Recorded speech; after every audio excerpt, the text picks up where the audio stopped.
Pour commencer, nous aimerions vous poser la question de savoir quel bilan dressez-vous de votre action politique durant l'année 2020 qui tend vers sa fin.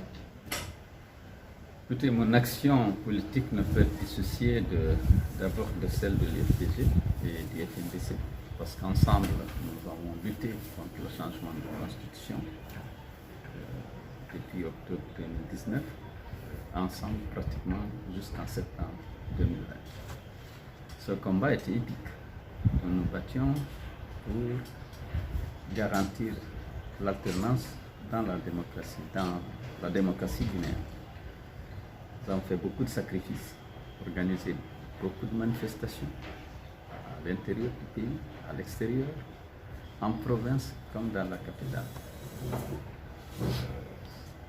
On a mobilisé beaucoup de monde pour montrer que les Guinéens n'étaient pas favorables à ce changement de constitution, qui, comme on l'a dit, était d'abord une violation d'un serment, celui prêté 2 fois par Alpha Condé à l'occasion de son investiture en 2010 et en 2015.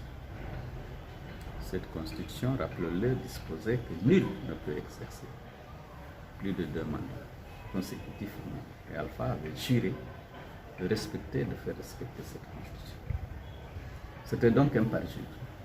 Sur le plan éthique, sur le plan moral, ce n'était pas défendable. Mais sur le plan du droit non plus, parce que lorsque vous jurez de respecter la Constitution, vous devez la respecter.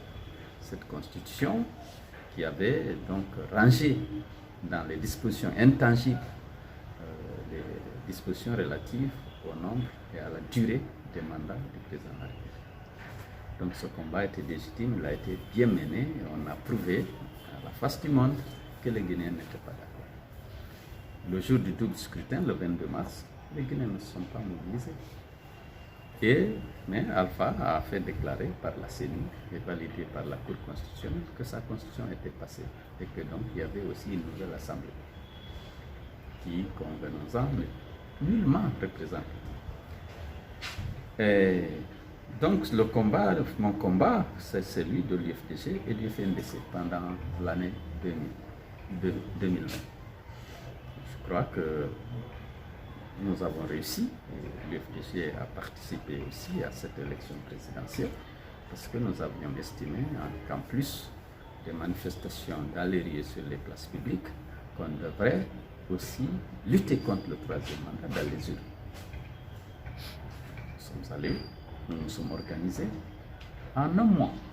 Ça montre d'abord la capacité d'organisation et de mobilisation du parti, parce que la décision n'avait pas été facile. Nous avons décidé de participer aux élections 1 mois avant et on s'est mobilisé, le parti s'est mobilisé, s'est doté des moyens lui permettant non seulement de gagner les élections, mais aussi d'avoir les preuves de cette victoire. Ce n'était pas simple. Nous étions présents dans tous les bureaux de vote, représentés par 2 agents formés, équipés, pour veiller au déroulement du scrutin et nous envoyer les copies des PV. Ce n'était pas donné.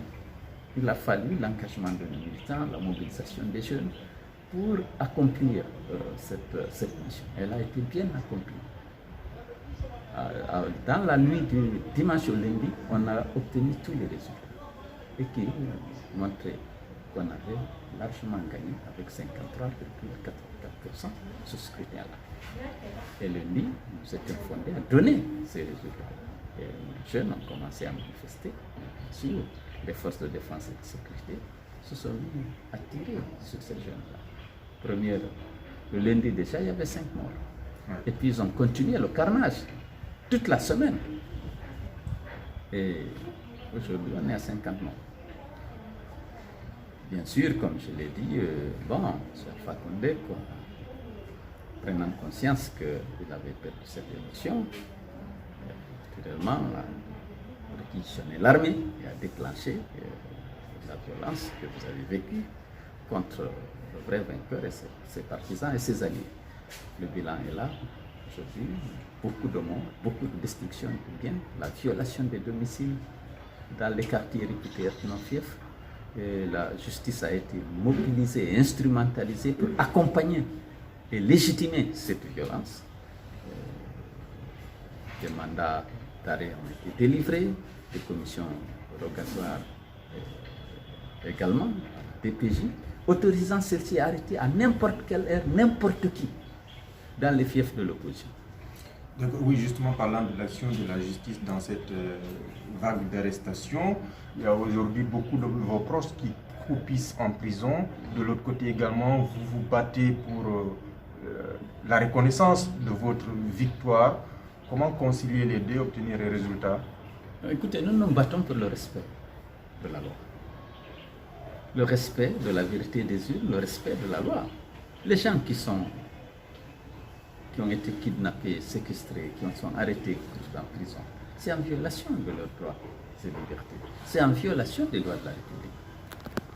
Alors, nous voulons que le gouvernement de M. Alpha Condé, nous avons toujours voulu respecter la loi, il ne l'a jamais respecté.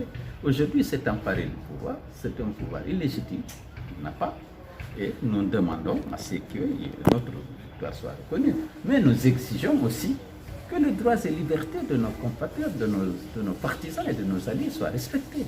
C'est la même chose, c'est le même combat. Parce que si on respecte la loi, eh bien, ils ne seraient pas en prison. Si on respecte la loi et la vérité des urnes, eh bien, la victoire nous serait reconnue. Donc, c'est un combat commun. Maintenant, il y a plusieurs sous-objectifs à l'intérieur. Mais nous exigeons la libération des gens parce qu'ils ont été arbitrairement arrêtés et détenus pour leur opinion. C'est des prisonniers politiques. Nous exigeons que la vérité des urnes soit respectée parce que c'est ça qui est prévu aussi par là.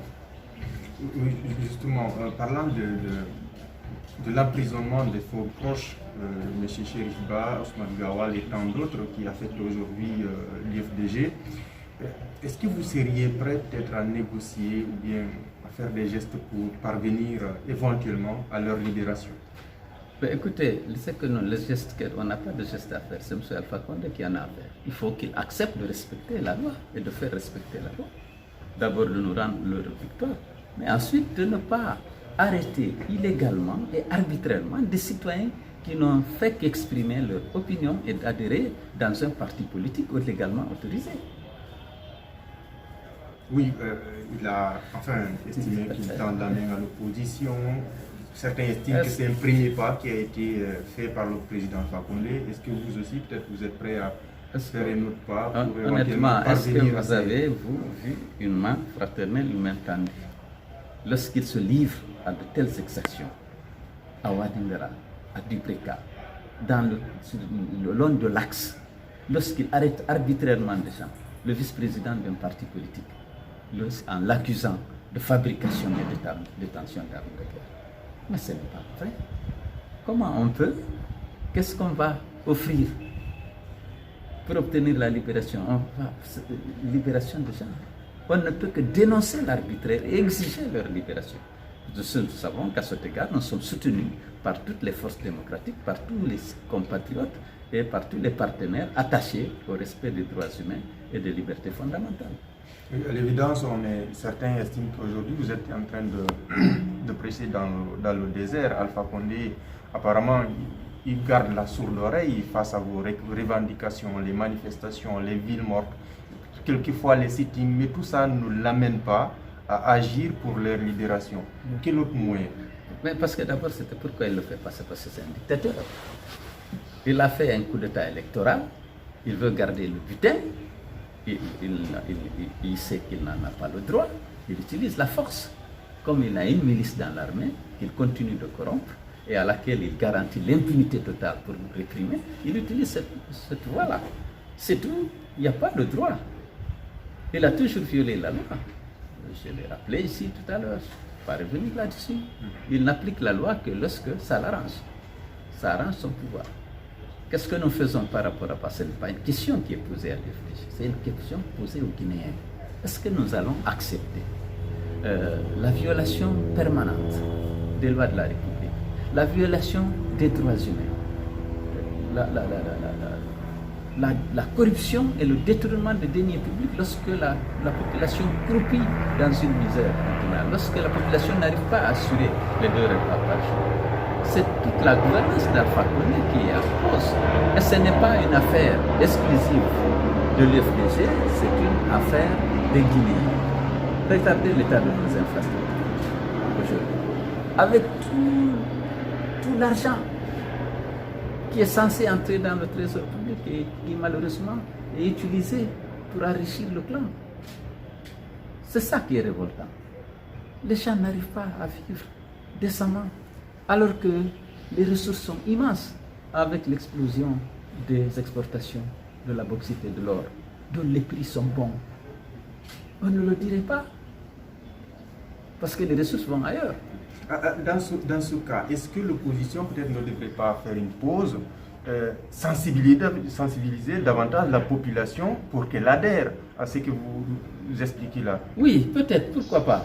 Nous sommes en train de réfléchir à quelle est la meilleure stratégie à faire face à l'état de siège que nous vivons, notamment dans la commune de Ratoma et dans la commune de Tibreka et dans les fiefs. Aujourd'hui, le déploiement des forces de défense, de sécurité, armée, police, gendarmerie, et qui tirent sur tout ce qui bouge et qui commettent des exactions énormes contre nos populations. Comment on fait face à ça?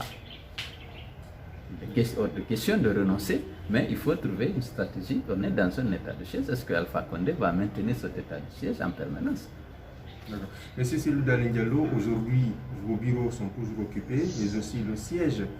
Ne craignez-vous pas que peut-être il y a certains qui craignent que le pouvoir prenne une décision pour suspendre l'UFDG? On a entendu des cadres qualifier votre parti de terroriste, ainsi de suite.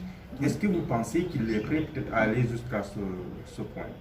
Écoutez, nous, on est légaliste, on est républicain, on a essayé de respecter la loi.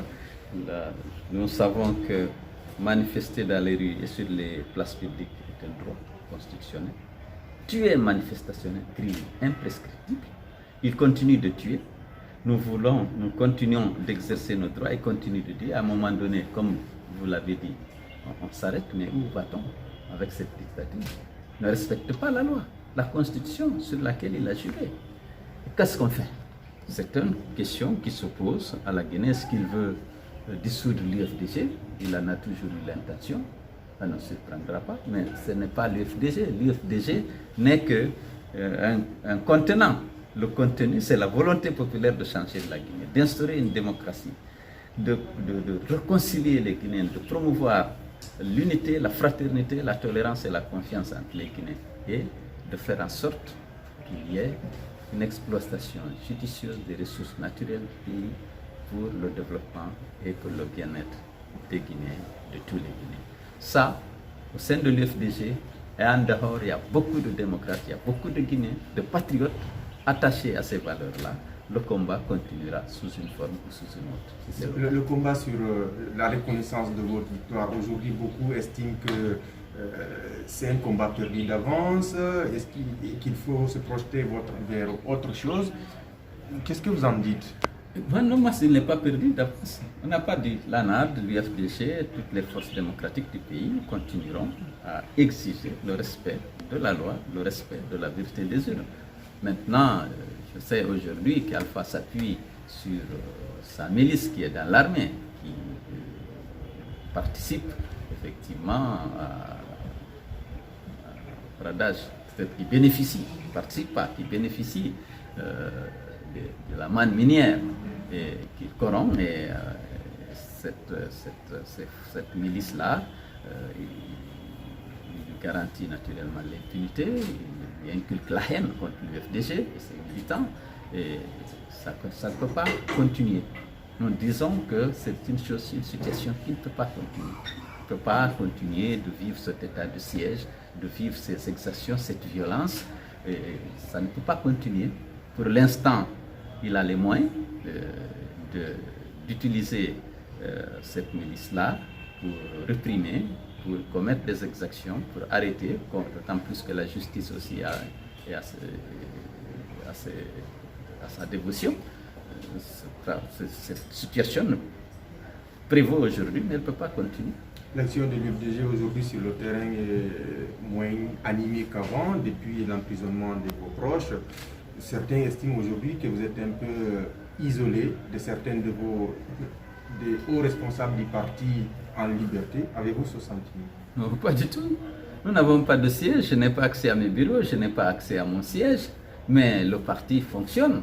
Aujourd'hui, les partis fonctionnent. Il y a un élan de solidarité très fort avec les prisonniers, avec le parti, aussi bien les fédérations de l'extérieur que les fédérations de l'intérieur. Il n'y a pas de risque d'une baisse d'activité du parti. Les gens sont mobilisés, ils sont même révoltés par les exactions que l'UFDG et ses militants subissent de la part du pouvoir, mais il est loin, de se décourager. On le sent. On le sent. Ne craignez pas pour ça. C'est des gens motivés qui ne sont pas des militants alimentaires, les militants de l'UFDG. Il n'y a aucun risque à cet égard. Au contraire, ça renforce et ça galvanise nos troupes. Maintenant, les moyens d'action, étant donné l'état de siège que nous vivons, on ne peut pas peut-être faire tout de suite une manifestation qui mobilise des millions comme on l'a fait lorsque une manifestation est autorisée, elle est encadrée. C'est évident que lorsqu'elle est interdite et réprimée, c'est pas facile de mobiliser, on doit l'avouer. Parce qu'il y a l'instinct de conservation chez l'homme et on sait que les gens tuent. C'est vrai que ce n'est pas. Mais est-ce que cette situation va perdurer? Moi, je pense que non. Même le pouvoir ne peut pas mettre en permanence les forces de défense et de sécurité dans la rue pour empêcher toute manifestation.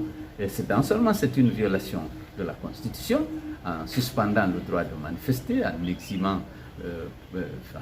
en utilisant parfois le Covid-19 à tort, parce que tant qu'il était question de faire sa campagne, d'organiser son coup de force électoral, rien n'était interdit. Maintenant, comme il s'agit de protester contre l'hold-up électoral, voilà, il fait recours encore au coronavirus pour interdire les manifestations et pour les empêcher, en mobilisant l'armée, la police et la gendarmerie et en leur garantissant l'impunité lorsqu'ils font usage de leur arme à feu. D'accord.